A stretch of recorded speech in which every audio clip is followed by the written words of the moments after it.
Seattle hockey fans, we have another episode of Locked On Kraken, your only daily podcast covering the Seattle Kraken. I'm your host, Erica Lindsay Ayala, and today we're definitely going to go over NHL scores. You're going to hear from other NHL hosts. We're going to get you updated with what the Checkers and the Thunderbirds are doing, and the longest tournament ever headed to the knockout rounds. Finally, yes, we're talking about world champions. That and unfortunately a lot more because the world is not in a good way.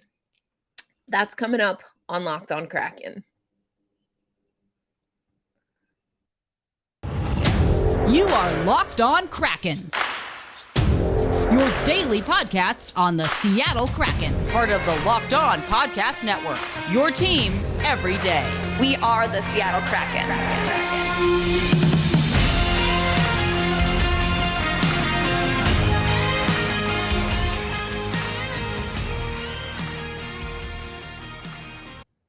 Hey, Seattle hockey fans, Erica Lindsay Ayala here, your host of Locked On Kraken.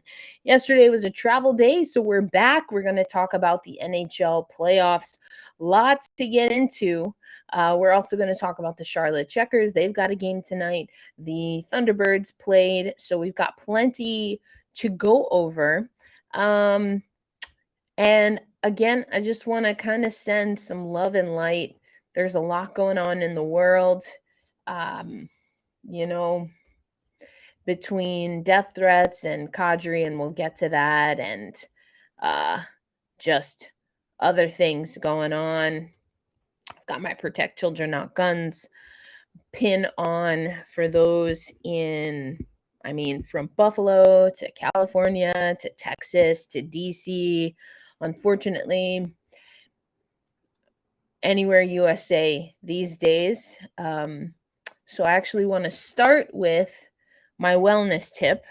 Been doing that at the end of the shows. If you've been watching on YouTube or obviously listening, our podcast audience is still strong, audio podcast audience. And I hope that you find some joy today. Those of us who are female identifying, we don't like to be told to smile because usually it comes with a lot of innuendo and foolishness. But there is science about smiling and just bringing joy into your life, especially when you're not feeling joyful. So I hope you have reason to smile and take reason to smile. Listen to your favorite song, read a book, read a passage or scripture, or eat your favorite meal. I'm going to get a haircut today, so I won't be wearing hats on the podcast anymore for those watching on video. But have a smile, all right? Have a smile. All right, let's get into the hockey. We'll start with the hockey that happened over, or I should say on Monday, because yesterday was a travel day. So mention Kadri. We'll get to that in a moment. But Panthers blanked by the Tampa Bay Lightning. If you missed it, this was the watch party that Black Rosie Media and Black Girl Hockey Club co-hosted. We had a really great time. The link is in the bio if you want to check that out. Watch it on the replay. We announced some pretty cool things from Black Girl Hockey Club scholarship winners. We had a great conversation about the importance of hiring Black women. So go check that out. 2-0. What a weird, wonky game. 2 disallowed goals. Another unfortunate performance on the power play. Shots heavily in favor of the Panthers, yet Tampa Bay gets a 2-0 victory. So there's that. And then the Avalanche 6-3, including a Nazem Kadri hat trick. We're going to talk about that, but you don't need to, take my word for it. Let's get you to our special Locked On Kraken hosts from these shows. We're going to start with a friend of the pod, of Locked On Kraken pod. That, of course, is Armando Velez. Tough loss for the Panthers. Here's what he had to say after the game. The best regular season for the Florida Panthers in their franchise's history is unable to produce in the postseason. What is up, guys? This is Armando Velez from the Locked On Florida Panthers podcast, and the Florida Panthers lose by a final score of 2-0 in Game 4 at Amalie Arena, and they have been swept by their cross-state rivals, Tampa Bay Lightning. And this was a series that was really over after Game 2, after playing an almost 60-minute game, and then the heartbreak that was in Game 2, and it carried over to Game 3, where the Florida Panthers continues to struggle on the power play. The Tampa Bay Lightning were just getting in any passing lane, shooting lane, not making it difficult on Andrei Vasilevskiy. And the few opportunities that the Florida Panthers did have on Vasilevskiy, he was able to finish the job and not allow anything get past him. And it proved with a 49 of 49 performance for Vasilevskiy tonight for the Tampa Bay Lightning. So once again, they haven't found out a way to figure him out in the postseason. Not many teams have. That's why they're the two-time defending Stanley Cup champions. So it's back to the drawing board for the Cats. They have an offseason to talk about with not much high draft capital and very cap space to try to run it back next season. So those are a lot of questions that the Florida Panthers do have ahead of them going into the offseason. So to listen to my recap of this 2-0 loss against the Tampa Bay Lightning and getting swept out of the second round, join me and David Lassiter of PantherParkway.com as we discuss this loss and we discuss the season for the Florida Panthers. Tough one. As you heard, Vasilevskiy, over 40 saves, really came up big for the Tampa Bay Lightning, showing why they're back-to-back champs. And they move on and now get some rest and await the next series. We'll get into that because those are the Tuesday scores. Keeping it with Monday, the other game was, of course, Colorado. Mentioned that just a moment ago, that the Colorado Avalanche were able to, if you will, pour on and get a pretty big win. And we're going to take you over to Locked On Avs for the update. And then also the NHLPA, as of yet, is the only party to respond between the NHL and the two teams involved regarding death threats on Nazem Kadri. Here is Locked On Avs with their recap of the game. All right, Kyle, this is what makes sports so good, because you have a storyline like we have right now with Nazem Kadri. We all know what happened in Game 3, the injury with the collision with Binnington, who he's out for the remainder of the season. And then what followed in St. Louis was pretty despicable, and all of the hate talk thrown at Nazem Kadri and racist talk thrown at Nazem Kadri. And what does he do? At least on the ice. Off the ice, that's a much bigger problem. But on the ice, his response was, I'm just going to get a hat trick and 4 points and put my team up 3-1 in the series. And that's where the Avalanche stand right now, as they go back to Denver to potentially end this thing and get out of the second round, which has eluded them the past number of seasons. He hits them where it hurts by scoring a hat trick and not falling to David Perron and his goonery. Everybody wants to say Kadri is a dirty player. He didn't give into it. He hurt him on the scoreboard, and he's sending the Avalanche back to Ball Arena with a 3-1 lead. Very undisciplined St. Louis Blues team, but you didn't get it until the second period. In the first period, when they were leading, they did attempt to go after Kadri in the beginning with Braden Shen. Kadri wanted no part of it. And then what happened? The Avs reeled off 4 goals in under 5 minutes to start the second period. And then that's when the Blues decided, we're going to go after Kadri. It got them a 5-on-3 power play. They didn't score on it, but they scored seconds after it was over. So essentially a power play goal from a 5-on-3. And that doomed the Blues. And the Avs go on to the 6-3 victory. And like we said, they can wrap this thing up in Denver. It's all setting up nicely for the Avalanche right now. And we have to congratulate Nazem Kadri for dealing with what he dealt with off the ice and putting his money where his mouth is on the ice for the Colorado Avalanche.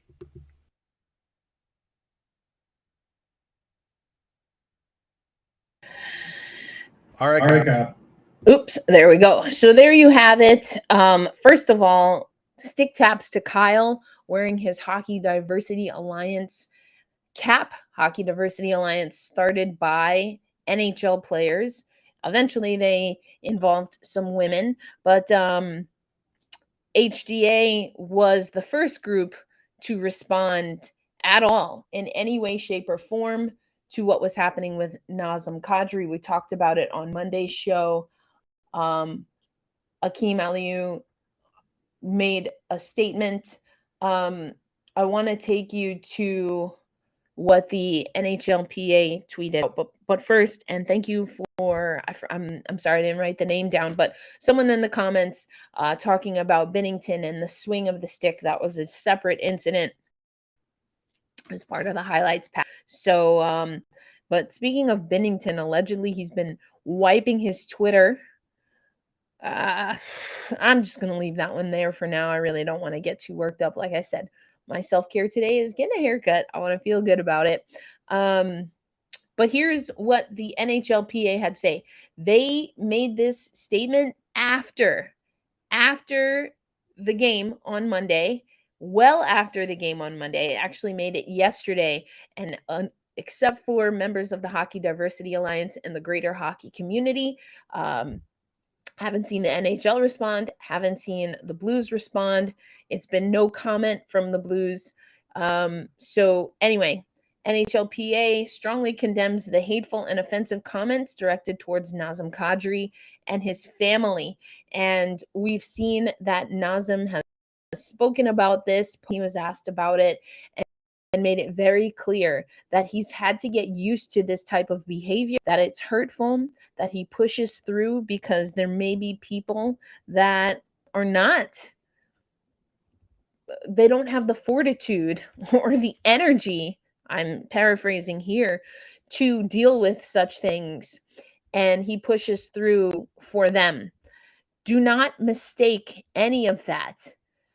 And what I think the big conversation should be is not Nazem overcoming racism, but the fact that there is cowardice in leadership throughout hockey that will not address racism and death threats to one of their hockey players. You have a system in place to protect players for hits to the head and dirty hits and all of that stuff, and something that could literally take a hockey player's life off of the ice, and crickets. It's embarrassing. It's more than embarrassing. It's inhumane. It's unacceptable. It's cowardly. And it's, quite frankly, expected from the hockey community and greater society, which is what makes it extremely painful and inevitable to happen again.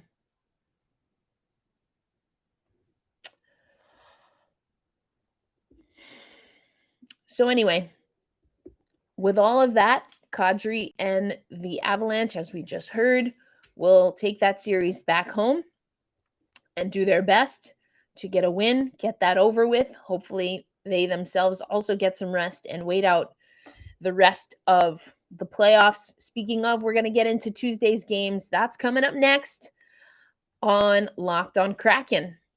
Right now, though, I'm going to tell you about rockauto.com. It is impossible for your local chain store to carry everything that you need for your auto, for all your auto part needs, your car, your vehicle, whatever you got. And why would you choose to spend 30%, 50%, even 100% more for parts that you can find in the online category of rockauto.com? That's the family-owned business that has been serving auto parts customers online for 20 years, over 20 years. We're seeing gas prices go up, but you can control how much you spend on parts, tail lamps, new carpet, things of that nature, and get a good deal by heading over to rockauto.com. So go to rockauto.com. You can see all the parts available for your car or vehicle, and then type locked on in their "How Did You Hear About Us" box so they know we sent you. Amazing selection, reliably low prices, all the parts your car will ever need. That's rockauto.com. Welcome again to Locked On Kraken. I'm your host, Erica Lindsay Ayala. We've got quite the show for you. Lots going on in the sporting world, in the hockey world, including IIHF. But we're going to, as I pull up these hockey scores, we're going to keep talking about the Stanley Cup Playoffs. We had other games. We have other experts from the Locked On Network, Locked On NHL Network in particular, that have some thoughts. And in case you missed them, you can always head to Locked On Now. Get them immediately, these post-game reactions in the playoffs. You can get them immediately after the game and get a rundown of everything that happened. That's Locked On Now, which is available anywhere you listen to any Locked On podcasts, and also available on YouTube. All right, but let's get to these scores. You've got the Rangers and the Hurricanes. They now are tied. Series is tied 2-2 after the Rangers got a 4-1 victory last night. And then the Oilers and Flames. That's what we've got for the Oilers and Flames. It's a 5-3 victory for the Oilers. I hate to say it because this particular player, not my cup of tea. He is a leader in the Hockey Diversity Alliance, but Evander Kane, you'll hear quite the stat regarding Evander Kane and these playoffs, the Oilers with a 3-1 victory. And we'll hear from Despal Mosto on what, if anything, the Flames can do after, quite honestly, flaming out in Game 4. So let's take you to those efforts to give you some more context to these scores. First, we will start with the Locked On Hurricanes, and that's Jared coming to you talking about this loss to the Rangers. Hey there, Kenya. It's Jared Ellis here, host of Locked On Hurricanes, and tonight the Hurricanes lost yet another road playoff game. This time 4-1 to the New York Rangers in Game 4. Now that series is tied at 2 games apiece. And honestly, I don't know what to say here. I keep saying the same thing every single road playoff game. Offense needs to show up. Power play needs to show up. And every single time, it doesn't happen. So at this point, I don't know what the Hurricanes need to do. But something has to change. Whether you're sitting some of these guys that are non-factors, like Martin Necas, or guys that are detrimental to the team, or what it may be. I don't know. If there's one positive to take out of this game, it's Sebastian Aho is now the all-time franchise leader in playoff points and assists. That's cool, I guess. See you in Game 5. Oh, it's always tough to hear these, especially from the losing team. But the Rangers were on the winning side of things. Let's hear what they had to say as the series is tied up and the Rangers with that big momentum. Hey, what is going on, hockey fans? John Check with Locked On New York Rangers, and the Rangers just posting a convincing 4-1 home victory against the Carolina Hurricanes to even the series at 2 games apiece and kind of hold serve inside Madison Square Garden, win both games there after losing both of the games on the road. And one of the things that you guys might remember, if you happen to catch the latest episode of Locked On New York Rangers, one of the things that I talked about was that even though the Rangers, obviously had the great comeback against Pittsburgh and, had the big win in Game 3 against the Canes to avoid the dreaded 3-0 hole, I didn't think that the Rangers had truly played their best game of the playoffs yet. I don't think there'd been a game where the Rangers were at their absolute best, but I said that I thought that it was right around the corner and that it could happen as soon as Game 4 against the Carolina Hurricanes, and that is indeed what happened here. I thought the Rangers just came out firing on all cylinders. It's one of those games that right from the opening faceoff, as you're watching it, you never for a second believe that the Rangers are not going to win the game. They were in total control good defensive hockey. Igor was Igor when he needed to be, but I thought the Rangers defended very well in front of him. The Rangers once again win the special teams battle, and once again, the guys that Chris Drury picked up at or near the trade deadline come through in a big way. You got Frank Vetrano, scoring a goal on the power play. He needed a moment like that. And Andrew Kopp with a big night as well. So we got a whole lot to talk about on the next episode of Locked On New York Rangers. Just an absolutely huge win for this team, getting the series even, heading back to Raleigh for Game 5. So definitely do not miss the next episode of Locked On New York Rangers. All right, there you go. Headed back to Raleigh. We'll see what happens there. But as I mentioned, that's not all that we got. The Oilers and Flames. Let's head over to Jess Belmosto. The Flames, or Calgary, flaming out at the end. Perhaps giving the Oilers a little bit of a leash.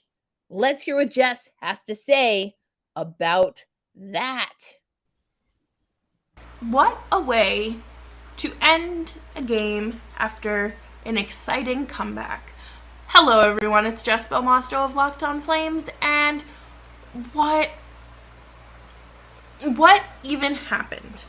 The Flames go down 3-0, they come back with Rasmus Anderson's goal from his own blue line, and then he blows it. He literally costs his team and gives the Oilers a 4-minute extra man advantage and just messes it all up. It's just so defeating and so angry. And now they're heading back to Calgary down 3-1.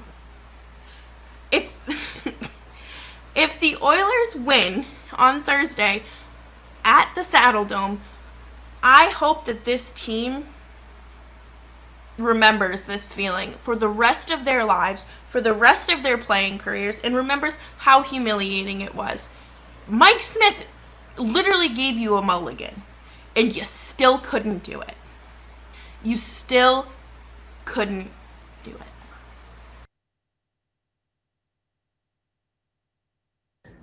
Pain everywhere. Unless, of course, you're the Edmonton Oilers, in which case I think you're feeling kind of good. But again, don't take my word for it. Edmonton Oilers. Whoops, I'm giving you a tease. Don't take my word for it. We've got your local expert to do that.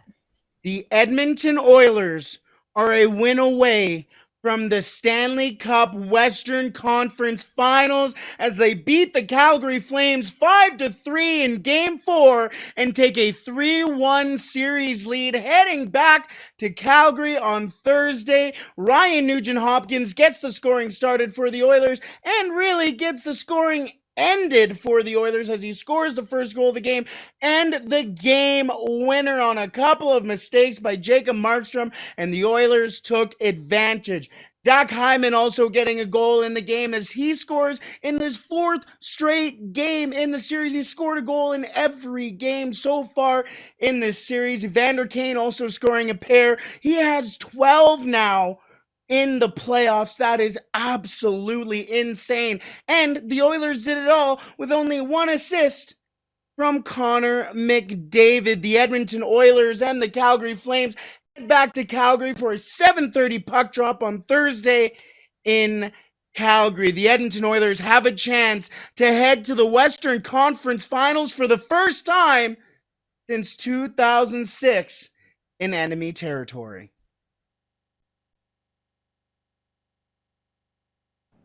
All right, there you have it, folks. That's the recap of where we're at in the Stanley Cup playoffs. Let's take you now to the schedule. Today, Wednesday, you've got the Blues at Avalanche. We talked about that. This could be a big game here. And then Thursday, the Rangers, Hurricanes, Oilers, Flames.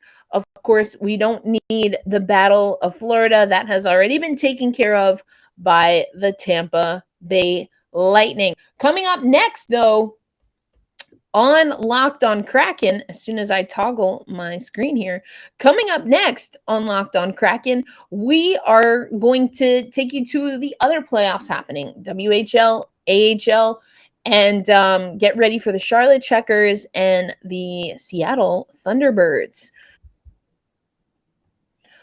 All right, folks. Again, we have some action here that we want to go over, some recaps. First, let's start with the Thunderbirds. They are taking on Kamloops and the Blazes, but they fell into a 3-goal hole, couldn't climb out of it, and got doubled up by Kamloops the other day in the Western Conference Finals. We see there that tonight they'll be back in Kent. Game time 7:05 local. We mentioned this earlier, but for fans, if you can watch, if you can get to the game, cool. But the Kraken Community Iceplex has been doing watch parties for road games. Not sure what that's going to look like for the home games, but we'll see how the T-Birds are able to come back. But also, I want to take you over now. Let me toggle over here real quick.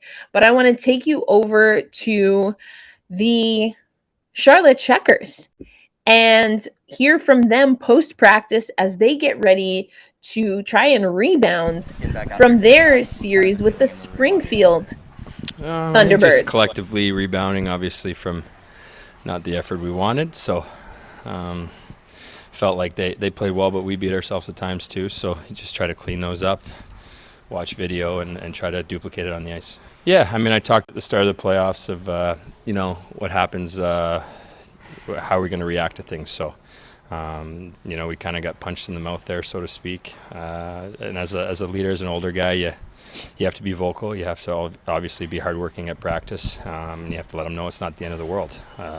Obviously, we're down 1-0, but there's a new game, and tomorrow's a new game. Weird little 2-day gap here between games 1 and 2. What's kind of the focus of this team in terms of balancing, staying sharp versus getting some rest at this point of the year? Yeah, I mean, we got away from the city a bit yesterday, the city of Springfield, and went to Boston, and then today we were back at it. So I think it's a good mix of getting away from the rink and then being back in town today and having a good practice. Yeah, I think it brings everybody's spirits up a bit. You obviously spend a lot of time with one another, but in a different setting, in a completely different city, without being at the rink, I think it's good for the group. Just work on some stuff we can do better for tomorrow, and I think we did that today in practice. There's some stuff we can clean up, and that wasn't our best game, and I think we just looked at kind of our own game and stuff we can do better, and go from there. Yeah, of course, we got to come out hard and strong from the start. They're a good team. It gets harder and harder to win, so we got to play our best from the start. Offensively, what kind of things can you do? That's playoffs. That's just how it is. We just got to match it, play physical ourselves, play fast, and Just kind of be clean and make sure that we're connected as a 5-man unit, and kind of just put that game behind us and get ready for the next. Yeah, no, it's gonna be a long series. We're ready to go, and come game time, I think we're gonna get back to what we're good at. I think getting pucks behind their D and going to work. Yeah, no, I think there's no panic in the locker room. I think hearing it from the vets, they've been through this before. You're not gonna go through the whole playoffs without losing one game. So I think kind of just getting back to what we're good at. We're ready to go. Yeah, obviously that fuels the morale, and a really tight knit group here. So just getting out and getting to explore the city a little bit yesterday was fun, and now we're back to the rink. We're ready to go. So there you have it. The Charlotte Checkers, they lost a big one, 6-0 in game 1. Pretty decent amount of time between game 1 and game 2, although they have not switched location just yet. Game 2 tonight, that will happen once again in Springfield. We heard from Zach, our guy, Alexander True, and Cole as well. They were able to take some time as a team. Boston, not too far, able to get away from the rink, away from practice. You also heard Cole talking about you can't expect to win every game in the playoffs. Alexander talked about it gets harder and harder to win the deeper you go. That's the kind of hockey, that's when you want to be playing. And so it goes back to basics and playing within yourself. You heard the team say they know they can clean up some things. So we'll see what happens. Obviously, we'll have you covered for the Thunderbirds, the T-Birds. We'll have you covered for the Charlotte Checkers, and we'll keep up with the goings-on in the NHL. But there's another tournament happening, finally getting out of the preliminary round, and that's World Championships in Finland. We've got a few guys representing the Seattle Kraken on the German team, on the Canadian team, and of course on Team USA. This is what we've got. The top 4 teams in each bracket will advance. So all of our Seattle Kraken guys are advancing. Germany, number 2 in Group A, followed by Canada, and then the United States squeaking in. And let's look at the standings and statistics here. Or excuse me, before we do that, I want to take you to what we're going to see as far as the playoff matchups. So here we go. Germany and Czechia, Sweden versus Canada, Switzerland, the United States, and Finland, Slovakia. So we'll get those matchups in the quarterfinals. Now let's go to the stats and facts. This is where we see Team Germany at the top of the table when it comes to scoring efficiency as a team overall. Now, if you look at some of the skaters, who are some of your top skaters in the tournament right now? And we're not seeing them from North American teams. Not really, except for, Luc-Pierre Dubois here, but it takes a while before we even see a U.S. player on here, a younger team. No Matty Beniers. Obviously, I'm a bit biased because I got to see him in the playoff or in the Olympics, excuse me. So when you look at some of your scoring leaders, that's when you'll see Kiefer Bellows. Really liked Kiefer's game when I saw him in the Olympics, etc., etc. Now, let's go to goalkeepers, and that's a different story. Jeremy Swayman for the United States, 2 wins, a 95.31 save percentage, goals against average 0.89, has him top 2 in the entire tournament for netminders. Where do we have Philip Grubauer? 7th overall. He has 5 games played. 4 games played. And then Chris Drieger in at top 10.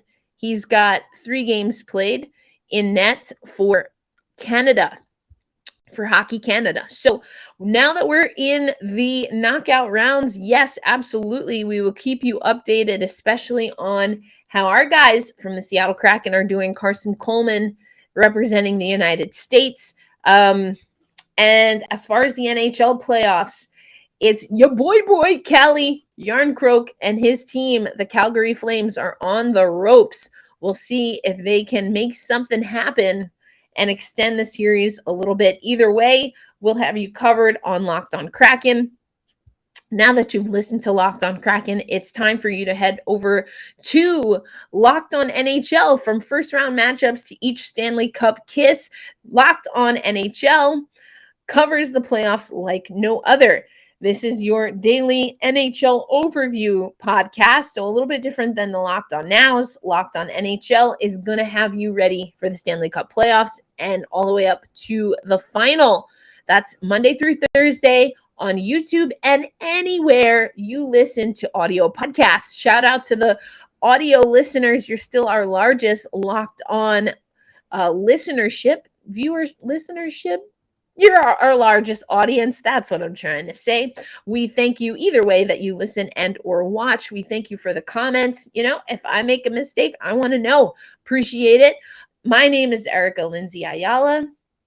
I'm your host of Locked On Kraken. I gave you the wellness tip already, but I'll repeat it because we usually do it at the end of the show. There's a lot of gnarly stuff happening in the world. You see, I'm wearing my Protect Children, Not Guns pin. I hope that you do find a reason to smile. And I'm not telling you that because smiling does benefit other people, but I want you to do it for yourself. Smile because you made a great accomplishment in your life. Smile because your family is happy and healthy. Smile because you got outside and took a 30-minute walk and have been around nature, or, your kid did something cute. Your doggo or your pet, is around giving you cuddles. Whatever it is, I hope you find a moment to smile. Tell a funny joke.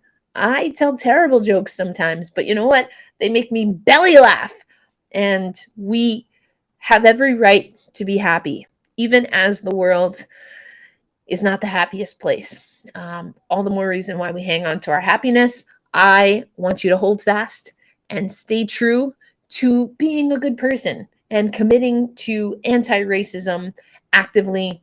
And we will get through this together. Until tomorrow, Erica Lindsay Ayala signing off for another episode of Locked on Kraken.